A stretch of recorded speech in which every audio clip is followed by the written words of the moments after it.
So if the archaeological evidence found here matches so well with the biblical account, then what's the problem? Why is there such a debate among scholars today about this site of Jericho? This obvious destruction of the city, which evidence Garstang found, evidence Kenyon found, the debate is over the date of that. So does the Bible in fact give us a date for the time of Joshua's destruction of Jericho? According to biblical chronology, the conquest happened around 1400 BC. Yeah, I mean, we have 1 Kings 6, which talks about in the 4th year of Solomon's reign, and that's about 967 BC. It says it was 480 years after the time of the conquest by Joshua, entrance into the land. So if you add those numbers together, you come to what we would consider an early date, around 1446 BC. So 1446, and then you got to take the 40 years out for the wandering in the wilderness, and so you come to around 1406? Yeah, for the time of Joshua's conquest.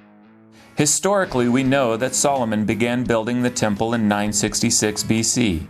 1 Kings 6:1 tells us that this was 480 years after the Israelites had come out of Egypt. When we add 480 to 966, we come to 1446 BC.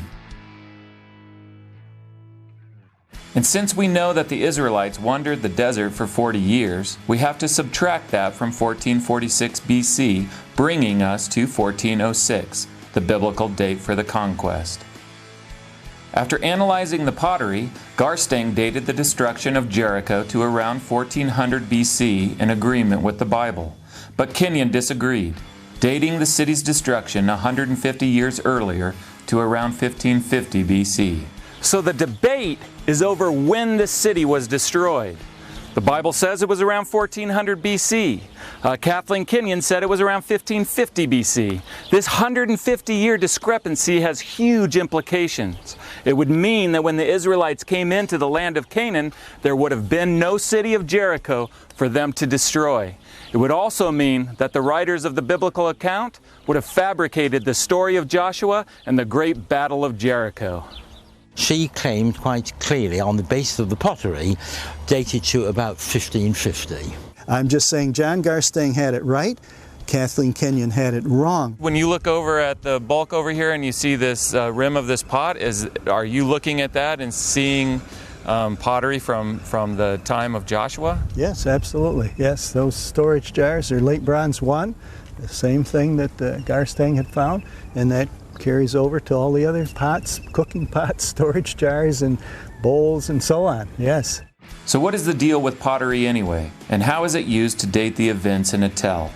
Well, think of it this way. Just like cars change in style over time, so did ancient pottery. So when archaeologists study pottery they excavate in a layer, they can estimate a date for the event that formed that layer. Pottery from different sites can then be compared with each other. These are called parallels. Yes, in order to make my case for the dating of the destruction of Jericho, I have to show beyond doubt that the pottery in that destruction level dates to the end of the 15th century BC. And the only way I can do that in a credible fashion is to use parallels from other sites where scholars have already said this pottery dates to the end of the 15th century BC. And so it's not my word only. It's the word of all the other scholars who have excavated similar material, came to independent conclusions, and I'm merely using their results and feeding it into my analysis and saying, yes, based on all this information, all this data we have from all these places, I can safely date this destruction to the end of the 15th century BC. Kenyon had dated that destruction 150 years earlier. How could she be so far wrong? She was a very good field archaeologist, but in her dating here, she made a critical error. She based her date on what she didn't find, which is always dangerous, an argument from silence. She, in this destruction layer, did not find a type of imported pottery from Cyprus, which was relatively common in that time period, but it's easily distinguished, easily dated. And so she was looking for that kind of pottery to date her destruction level. She never paid any attention to the local Canaanite pottery, which was there in abundance. That's what Garstang used from his area over to the south, that local Canaanite pottery. He dated it based on that. She didn't pay any attention to that. She was looking for this imported Cypriot ware. She didn't find it. She said, must be nobody was living here. Otherwise there would be Cypriot pottery from the late Bronze I period. And so she said it must have been destroyed before. Now, even though Kathleen Kenyon never did find this particular kind of pottery that was imported from Cyprus, John Garstang, who dug before her, did find an imitation of this same kind of Cypriot ware. And what an imitation is that it is a copy that uses the real type of pottery. And therefore, they both date to the same time period, around 1400 BC. I have studied all of the pottery that she excavated out of this destruction level. I've studied all of Garstang's pottery, and it's very clear that that destruction happened at the end of late Bronze I, around 1400 BC. Well, I think the strongest part of the argument was the question of pottery, where he said that the pottery that was found from the destruction, associated with the destruction, in view of the parallels he found at other sites, was to be dated close to 1400 and 1550.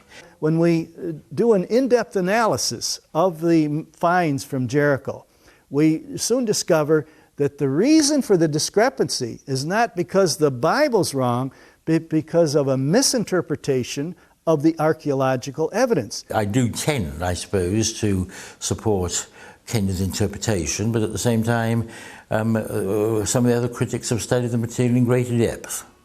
In this case, Kathleen Kenyon misdated the destruction of Jericho. So my mind is somewhat still open on the question of the date of that destruction. And once we analyze the material from the destruction level, we see she was wrong. The real date is around 1400 BC, the biblical time of the conquest. I'm a neutral. I do not know whether Jericho was invaded and attacked by Joshua.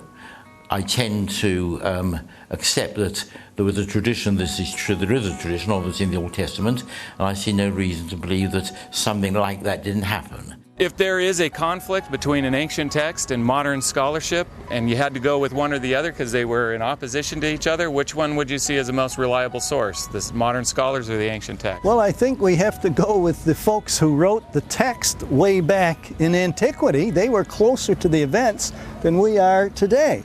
So when the archaeologists excavated at Jericho, did they find evidence that matched that text or not? Well, yes, they did. They found that it was fortified, as the Bible says. We found that the walls fell down, as the Bible describes. This happened at harvest time, as the Bible describes. The city was burned, as the Bible described. You would not know those details. It had to be somebody who was there and witnessed these events and recorded it at the time. An eyewitness account. That's the only answer. There's no other answer. So I think we have to take the Bible literally and believe that this really happened. This is real history, and those walls came down exactly as described. The battle for Jericho is one of the most memorable stories in the Bible.